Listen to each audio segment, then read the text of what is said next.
What's up YouTube? Welcome to the channel. In this video we'll be discussing the dreaded subject of how do you plaster curves. Yes, for many even experienced plasterers, some of them struggle to produce a nice finish when plastering curves. Unfortunately, it is a necessary evil to know how to do to certainly produce a nice quality finish. So we will show you the process we use to get those curves looking fantastic. We hope you enjoy the video. Okay, so when it comes to plastering curves, one of the biggest issues that you see when trying to plaster a curve is that what tends to happen is the trowel tends to dig in on the bend, and the reality is there is no easy way around it other than just to take your time and really pay attention to what you're doing with the trowel.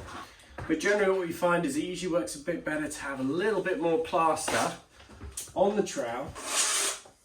Take your time, get to the right of the corner, and then as you're lifting the trowel up, you're just going to pull the back of the trowel back and then push it back down. Now what you'll find is the very corner where the curve is, that's where it's going to want to drag most of the plaster out. So very early on you want to try and put a reasonable amount of plaster on straight away, because as you start troweling it in, that curve's going to get pulled out. So a decent amount of plaster on the trowel into the corner, and then you're going to lift it up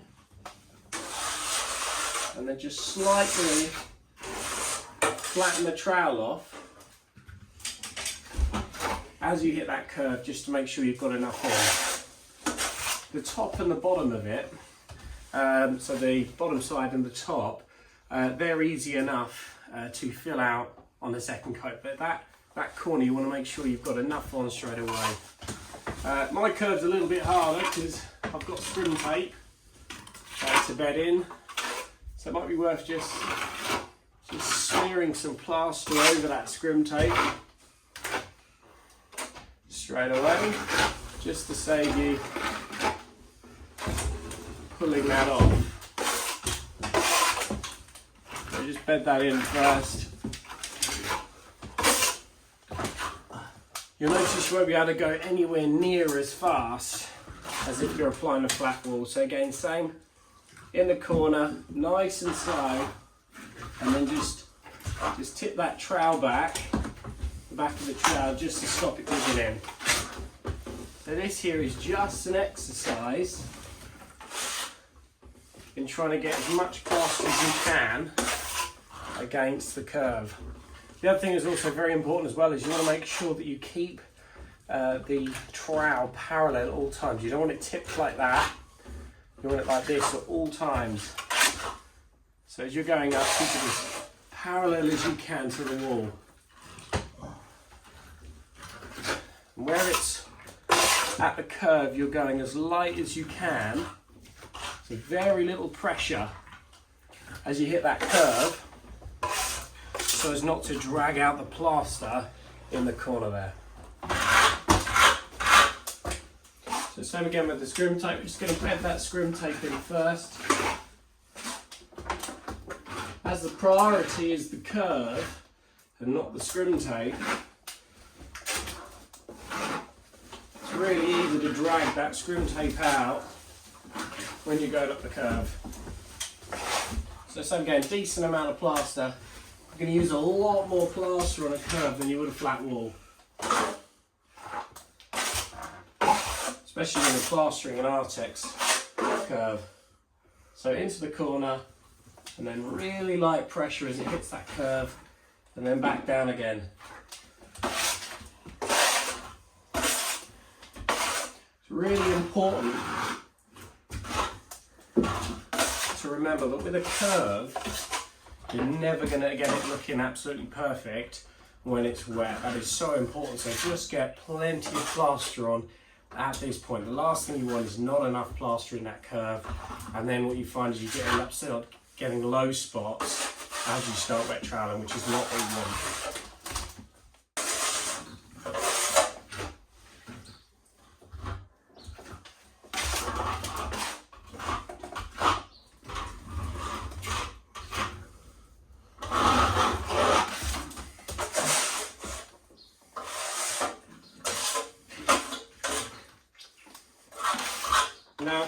as it gets to the two ends, it's actually can be quite difficult. So what we're going to do is we're going to use the nose of the trowel and then just carefully feed it in. Try not to drop plaster like I just did. We're just going to nose it in first. Same here. It's not going to look pretty. And then go up.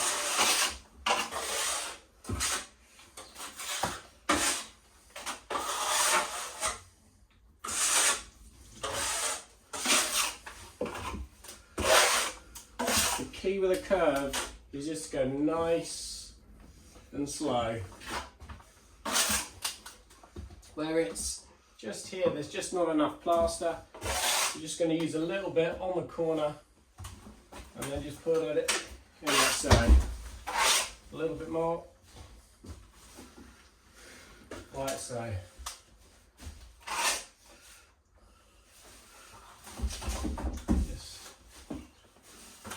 This is just making sure there's enough plaster on that curve. Right. So that's the first coat done. What we're going to do now, we're just going to leave that to pull right in, and then we'll flatten that off when that's dried up quite a lot more, so it'll be a lot easier to take these trowel marks out.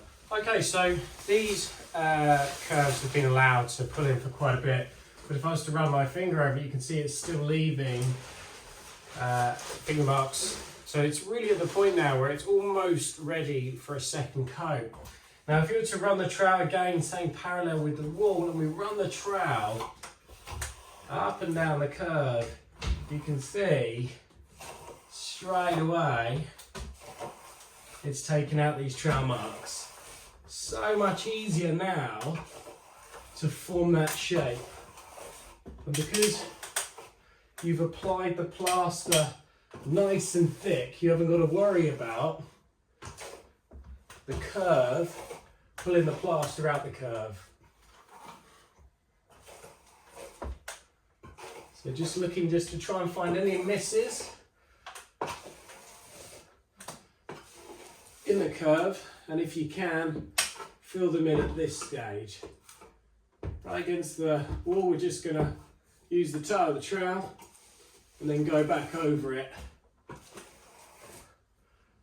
just to take out those lines.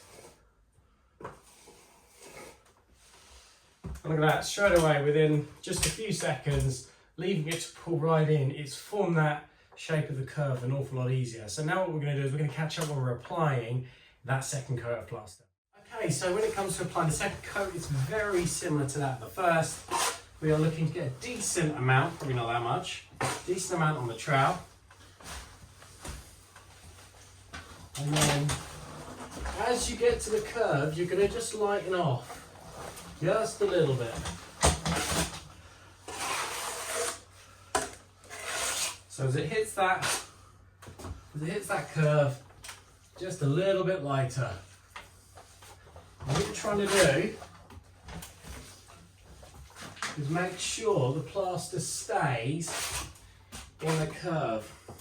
If you apply too much pressure, as you tip the trowel back as you come over, you run the risk of dragging the plaster out, which is not what you want.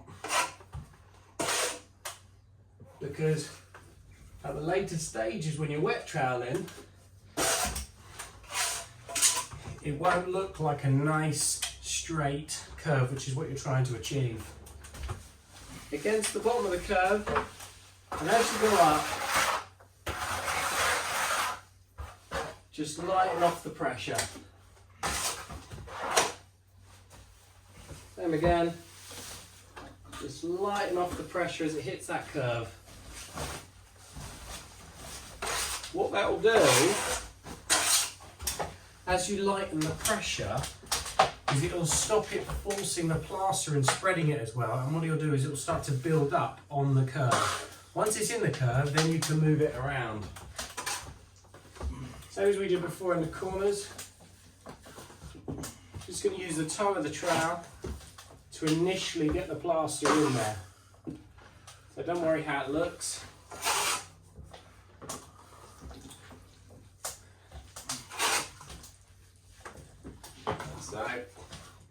So then what you're going to do is you're just going to get the trowel and then just do one nice sweep, like so. And that's it. So that's how the second coat applied. Now what we're going to do is we're just going to leave that alone, same as before, let that pull right in, and then we're going to flatten it almost as if we were going to put a third coat of plaster on, which obviously we're not going to. So let it firm right up, and then we're going to start shaping it. So we'll catch up at that point. Okay, so we are now at the point where we are going to flatten in this curve, take out these tram lines. I've already done the first half of the ceiling off the camera, but if we were to run our fingers across the plaster, hopefully you can see that it's sort of leaving a slightly greasy line where my fingers were, but there's still a bit of movement in the plaster. Now what we're going to do again, keep it nice and parallel, and then we're going to go backwards and forward like so. So backwards, forwards, keeping that nice and parallel. Making sure not to dig the back of the trowel into the curve. Now, you can possibly see in the camera here there are low spots. Now the temptation might be to try and fill it in like this, that close to the curve. If you do that, you run the risk of gouging into the corner. That's not what we want to do. So what we're going to do is we're going to come right back and then create a wipe a bit further away, and then we're going to collect the fat, and then where the build-up is, then we're going to put it on the low spot and then trowel it back over. So now it's gone. We've got another one here. So we're just going to create some fat where it is, scrape it off, and then we've got to build up. So the trowel is always staying parallel. There's one right on the curve here. There's obviously going to be no way that I can get the plaster in there without damaging it. So again, we're going to come back, create a big lump of plaster. So you can see there's a nice amount of plaster there. And then just above it, carefully wipe it. And then backwards and forwards again. And you just go backwards and forwards like that, filling in any low spots. There's another one here. It's so important at the early stages to have put enough plaster in. Even with me putting as much gear in as I did, there are still low spots all along the curve which will show up when it's painted. That's not what we want. So we're going backwards and forwards. Got a slight nick there where I just slightly twisted the trowel. That's why you don't want to twist it, tip the trowel. You want it parallel. Also, there's a very slight lump there. It's probably not visible on the camera. What we're going to do is we're going to grab the trowel and we're just going to scrape it off like that. You're just taking the high spot off, and then again, back over it, backwards and forwards, parallel to the wall. We never change the parallel to the wall, because this is what gives you that consistent curve all the way along. So possibly you can see in the camera here there is a very large low spot, so we're just going to run over it a few times first. And then you can see we've got lots of build up on the trowel here, but we want it all in one place. So we're going to come further back, create a big lump, and then collect it up. You can see just how much plaster is being built up. That's what we want. And we're going to put it right where the miss is, the low spot, and just like that it's gone. But it's still maintaining that nice shape without compromising the curve, without digging any plaster in, without jamming the back of the trowel into the back of the curve, which is so easy to do because we're always keeping the trowel parallel to the wall. Just at the bottom of the curve, just make sure that's all nicely filled out.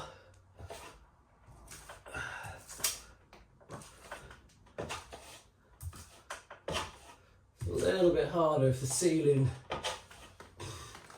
isn't particularly flat. In this case, it isn't particularly flat. So trying to create some form of straight line is actually very difficult. But the priority here isn't particularly the straight line, but rather getting that curve nice. And that's it, that has now been flattened. We're just going to leave that now until the first wet trowel. So we'll catch up at that point. Okay, so when it comes to doing the first wet trowel, what we're going to do, same as what we've done all along, we're going to apply lots of water and then we're going to brush in the direction of the curve.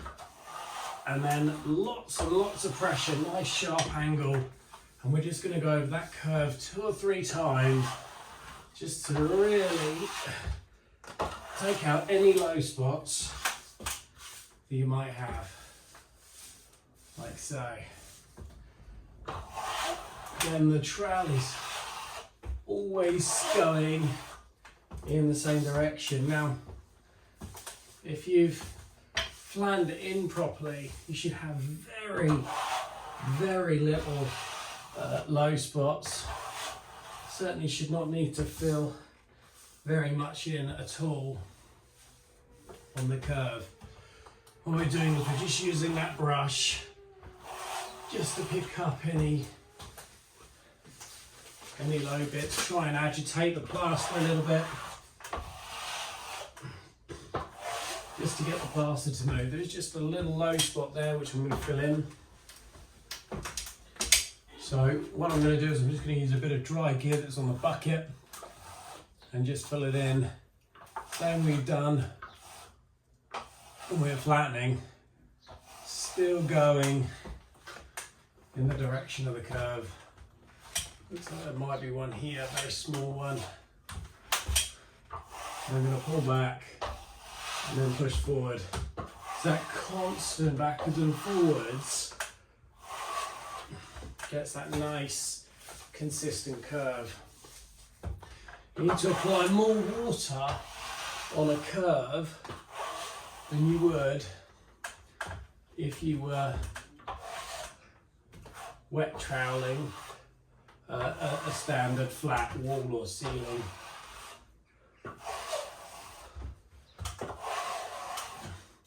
Because you're trying to get the brush just to help you get that nice consistent flat finish.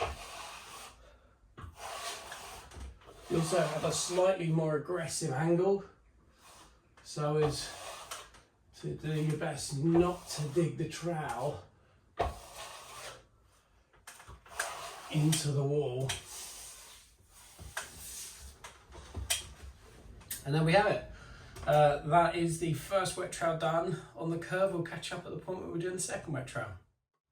Okay, so we're now going to do the second and final wet trowel. This will be the final pass really over these curves. It's kind of almost like a bit of a token pass. All of the work with regards to the curve work is done, but just to make sure that there are no low spots anywhere in the ceiling, again, we're going to do the same as we've done all along and just keep on applying the water and the trowel in the same direction, pushing really hard,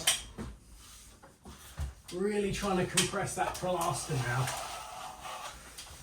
Very careful at this stage not to change the angle of the trowel.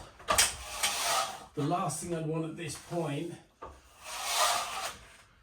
is to gouge the curve, as it'd be very difficult to fill in at this point. Very careful not to dig the back in.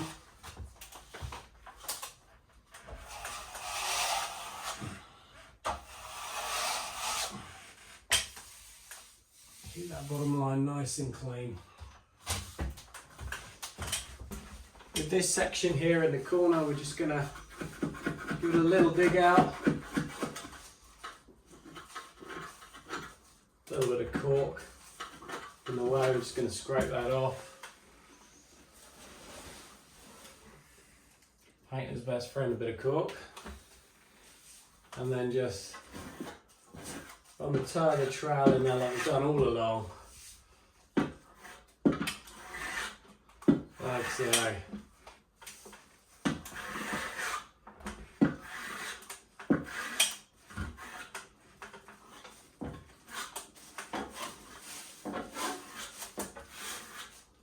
On this edge here, we're just going to use the toe.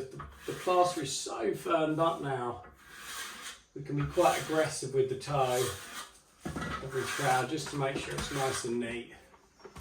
And then we just come up to meet that section, like so. There we go. And that is it. This is now completely finished. No reason to think that it won't come out painted looking really lovely. One thing that it is worth mentioning when it comes to doing curve work, you might find that as it dries, it tends to look a bit more stripy than you would expect when doing walls or ceilings. There is a very good reason for this. Because it's a curve and you're only plastering one way, you obviously don't have that luxury of a cross trowel, which is what often takes out many tiger marks. Don't worry about it. It's not something that is going to appear once you've finished those stages, once you've plastered and you've done your wet trowels, etc. What you're finding is that those marks are shadow lines from as you've gone through the set, where it's dragging that plaster through the curve, and then it just creates those shadow lines as it starts to dry. So don't panic if it doesn't look as evenly coloured as your walls and ceilings are, as long as they are nice and filled in early on and you've done those wet trowels, keeping those trowels, your trowel perfectly parallel. There's no reason to think that your curve work won't look truly fantastic.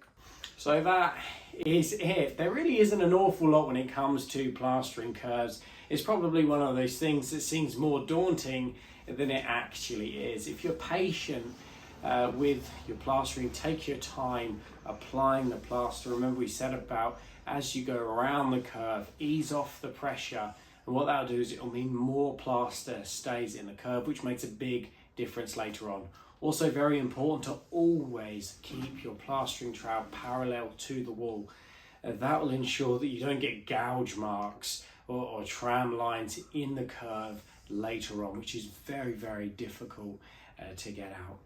But if you take your time and follow the steps that we've shown you today, there is no reason why you can't tackle curves with confidence and produce lovely looking walls and ceilings with nice features such as curve work.